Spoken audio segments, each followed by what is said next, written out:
Homo Neanderthalensis, our ancient relatives, split from our family tree about 500,000 years ago and lived until around 40,000 years ago in Europe and Asia. Within this period, a lot happened. Some interesting, some mysterious. In this video, we'll explore the dark truth of Neanderthal ancestry from their lifestyle to what DNA reveals about our beloved relatives. We'll also reveal what we know about their blood type and their relationship with us, Homo sapiens. But before we proceed, kindly hit the subscribe button and give this video a thumbs up to keep enjoying our amazing contents. With that said, let's keep things moving.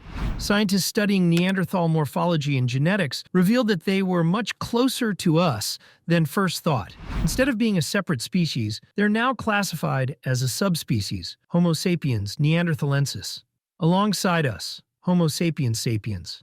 This reclassification came after finding significant overlaps in our physical features and genetic makeup. Perhaps the most fascinating evidence of this close relationship comes from studying ancient blood types. When scientists analyzed Neanderthal remains from different times and places, they found out that Neanderthals shared our diverse blood type system. Findings from ancient remains tell us that Neanderthals had type A blood, a blood type found in a 100,000-year-old specimen from Siberia's Denisova cave, and a 40,000-year-old specimen from Chigirskaya cave. They also had type B blood discovered in a 64,000-year-old specimen from Croatia's Vindija cave. This is so because the ancestors of Neanderthals and modern humans already possessed the full range of the blood system. It was assumed that since chimps all have type A blood and gorillas all have type B blood, Neanderthals must have all had type O blood. But they were in for a surprise. When they looked at 3 different Neanderthal remains, they found something really special, a rare blood type that hardly exists today. It's called rhesus plus incomplete. For a long time, scientists had only found this blood type in one Aboriginal person from Australia's Western Desert. They thought it was a new blood type that had developed there. But then they found this exact same rare blood type in the Neanderthals who lived tens of thousands of years ago. They also discovered about 80 people in Papua New Guinea who have this same rare blood type. Due to this blood mismatch, when Neanderthals and early humans had babies together, their different blood types sometimes caused problems. There was a 20% chance their baby could be born with a serious blood condition known as hemophilic, which probably limited how often the 2 groups had children together. Another fascinating discovery about Neanderthal children shows how unique their development was. Their babies grew faster than human infants, but this rapid growth demanded extraordinary resources from Neanderthal mothers, who needed to consume massive amounts of high-energy foods to produce enough milk for their fast-growing infants. Despite these physical demands, Neanderthal mothers adapted successfully, developing strategies like eating energy-rich foods and carefully timing their pregnancies to ensure their children's survival. Their children thrived on a special diet packed with proteins and fats, which fueled amazing brain development. They even spaced out their pregnancies carefully, making sure each child got the best possible start in life. It's amazing to think how these ancient parents figured out such sophisticated ways to help their children flourish, even without modern knowledge of nutrition and child development. Here's a hypothetical scenario that emphasizes the mutual curiosity and cultural differences between 2 different human species portrayed with love and respect. A young Neanderthal woman moves confidently through her forest home. She's built strong and sturdy, standing about 5 feet tall, with pale skin weathered by the elements and light brown hair catching the sunlight. Around her neck she wears something special, a necklace made from eagle talons, showing she values beauty just like we do. Then there's the Cro-Magnon man, one of our direct ancestors, who crosses her path. He stands taller, about 6 feet, with a lean, athletic build perfect for long-distance hunting. His olive skin and dark brown hair mark him as someone from warmer lands, and he's dressed practically in animal furs trimmed with wolf fur, ready for any weather. Although they can't speak each other's language, they find ways to communicate that transcend words. They use hand gestures, facial expressions, and body language, pointing at useful plants, mimicking animal movements, or showing how to make tools. Their shared curiosity helps bridge the gap between their different worlds. What makes this meeting special is how they share their cultures. The Neanderthal woman might show him the best hunting spots she knows, while he shares new hunting techniques from his people. They exchange knowledge about medicinal plants, tool-making methods, and survival skills. Even without words, they create a connection through shared experiences and mutual respect. The romantic story of ancient humans is more interesting than we imagined. While we can't know for sure who was attracted to whom, we've found some interesting clues about how our ancestors and Neanderthals came together. Studies show that early human women might have had a special connection with another ancient group called Denisovans. DNA studies also tell an amazing story of connection. Looking at 38,000 to 53,000-year-old Neanderthal remains, it was discovered that their Y chromosomes looked a lot like ours. This means our ancestors and Neanderthals didn't just meet occasionally. They formed lasting bonds and had families together. The mixing was so common that eventually Neanderthal male genes were completely replaced by human ones, showing just how close our communities became.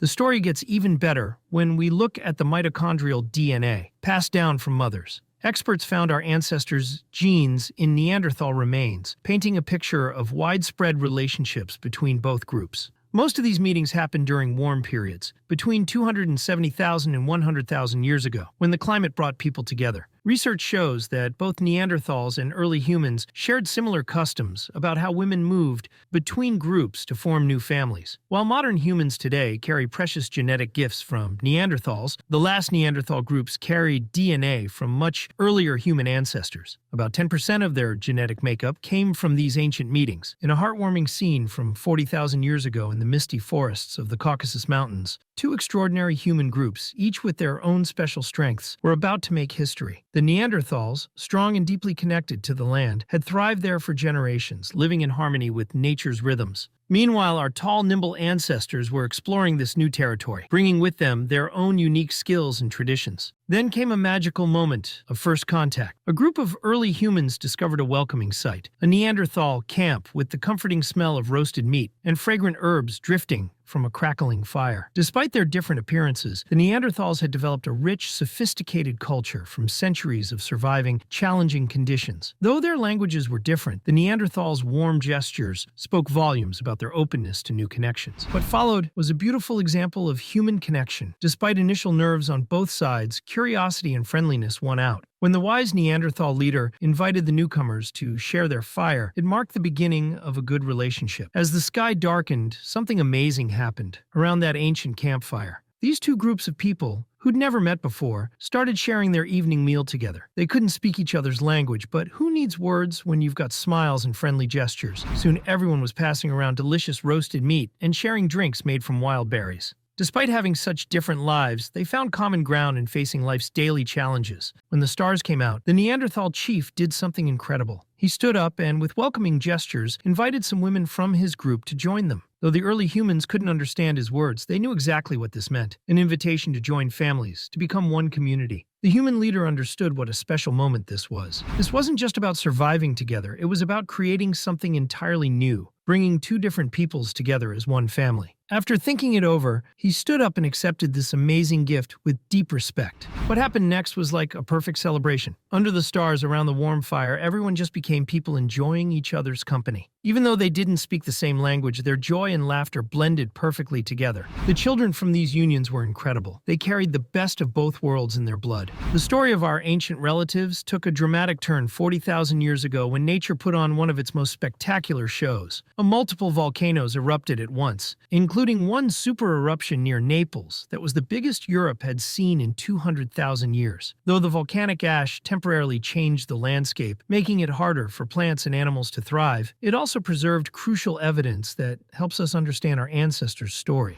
By studying ancient soil layers in Russia's Mezmayskaya cave, researchers made an amazing discovery about this time period. They found layers of volcanic ash mixed with traces of ancient plant life, giving us a window into these dramatic events. While these natural disasters affected Neanderthal communities, their legacy lived on through the children they had with early humans. Their genes, their knowledge, and their survival skills became part of our own human story. The Neanderthals proved themselves to be amazing survivors during the Ice Age, which lasted from about 65,000 to 25,000 years ago. Even though the climate kept throwing rapid changes their way, they adapted and persisted, showing just how resilient they were. Their ability to survive in such harsh conditions tells us just how resourceful and tough they must have been. We've come such a long way in understanding our Neanderthal relatives. For years, people got them completely wrong, thinking they were like movie monsters, hunched over and primitive. But science has shown us the truth, and it's incredible. These were sophisticated people who stood tall and proud, just like us. Thanks to amazing new technology, scientists have created 3D reconstructions of Neanderthal remains from France, proving once and for all that they walked just as upright as any modern human. The study of human evolution is always changing, with new finds and ideas that make us rethink what we know. And now, we want to hear from you. Which aspect of Neanderthal ancestry did you find most interesting? Do you have any questions that we didn't cover in the video? Share your thoughts, questions, or even your own ideas in the comments below. Your feedback helps us understand what topics you care about and builds a community of curious people who want to learn more about our past. Don't forget to subscribe and hit the notification bell so you don't miss our future videos about human evolution and prehistory. Until next time, keep exploring, keep asking questions, and stay curious about our amazing human story.